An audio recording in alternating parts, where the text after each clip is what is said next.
Take every thought captive. Winning the invisible war in life and business.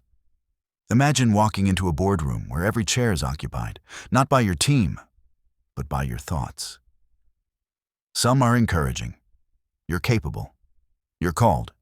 You've got this. But others? They're brutal. You're not enough. You're going to fail. Why would anyone trust you? You'd never let those voices lead your company.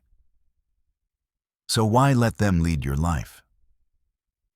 This is the heart of 2 Corinthians 10:5, where Paul calls us to demolish arguments and every pretension that sets itself up against the knowledge of God, and take captive every thought to make it obedient to Christ. At first glance, it sounds spiritual and poetic. But let's be real. This verse is a practical survival strategy for anyone navigating leadership, entrepreneurship, or personal transformation. Whether you're building a brand, launching a campaign, parenting a teenager, or just trying to stay afloat emotionally, it all begins in the battlefield of the mind. Strongholds don't start as fortresses, they start as whispers. Let's break this down. A stronghold in biblical context is a fortress, a fortified mindset that resists truth. But nobody wakes up one morning with a fortress in their head. It starts with a whisper. You're not good enough. You're too late. If people really knew you, they'd leave. These aren't harmless. They're bricks.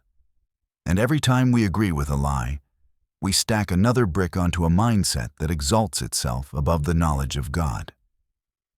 In business, this shows up as imposter syndrome. In relationships, it shows up as avoidance or perfectionism. In faith, it becomes silence in prayer because we feel disqualified. What we think becomes how we live. And if we don't take thoughts captive, they take us captive. You're not just managing a mindset, you're negotiating your future. Taking thoughts captive is not a suggestion, it's a strategy. Paul uses aggressive language for a reason. He's not talking about politely asking your thoughts on how to behave. He's talking about demolition, warfare, captivity.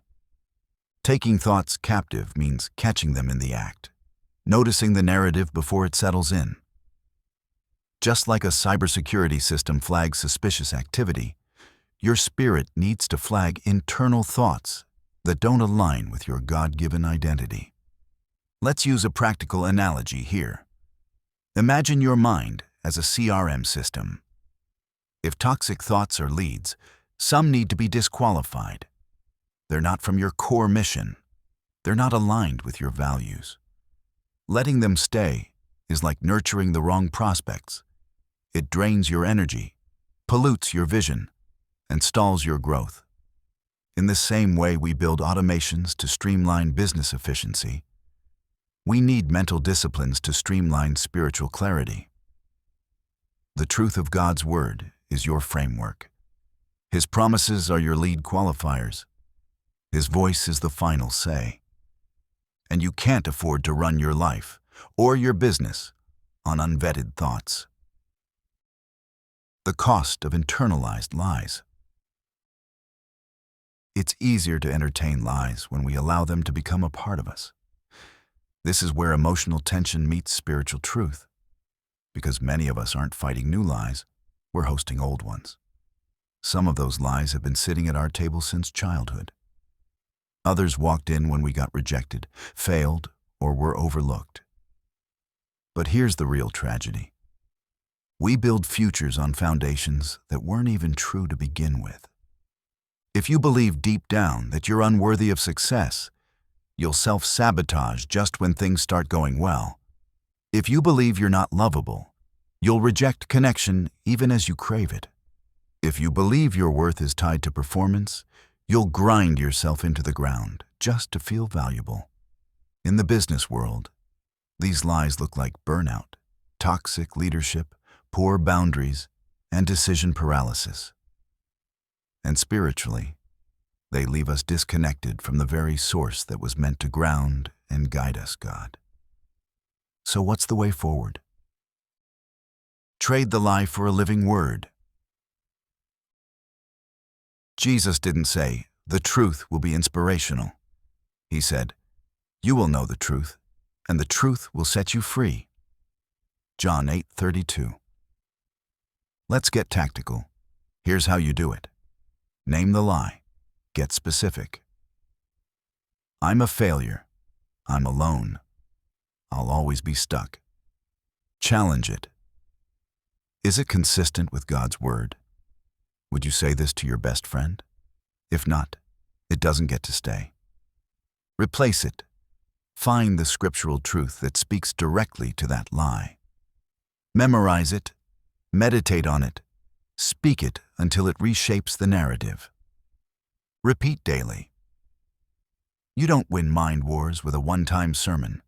It's a daily discipline, a muscle you build. In business, this means anchoring your confidence in identity, not productivity. In relationships, it means approaching people from truth, not trauma. In faith, it means letting Jesus' voice have the loudest microphone in the room. Replace old software, run updates, reboot as needed. Just don't go back to outdated programming. Leading yourself is the first act of leadership. Here's a final truth bomb. You can't lead others well if you're not leading yourself first. And leading yourself starts in the mind. The most dangerous leader in any room is the one who is ruled by lies they haven't dealt with. If you're building a company, scaling a ministry, or growing a family, your mindset sets the tone. If you operate from fear, so will your culture. If you operate from grace and truth, you'll multiply peace, clarity, and healthy momentum. That's the power of taking every thought captive. Final challenge. Audit your inner boardroom.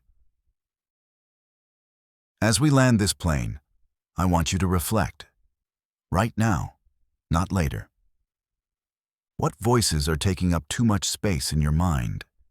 What strongholds have quietly shaped your decisions? What truth needs to be louder than the noise today? Write them down. Get honest. And then, don't just reflect. Respond.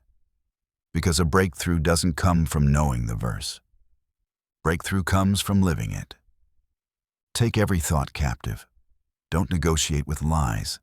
Build your life and your legacy on the truth.